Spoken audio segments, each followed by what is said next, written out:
А що вас оточили? І круг оточили. Злочинці? Не українці. Не було суду. З ким? З ними?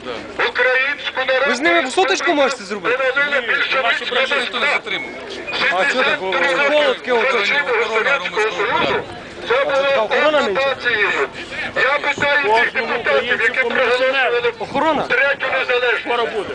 Де були ваші очі? Цікаво. Ви що не Це бачите, щось що він нове. має право Перший раз бачу. Треба ходити передати.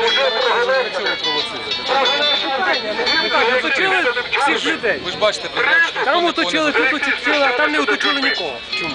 Треба було лише Цікаво, чому там не оточили, а тут оточили? українську народну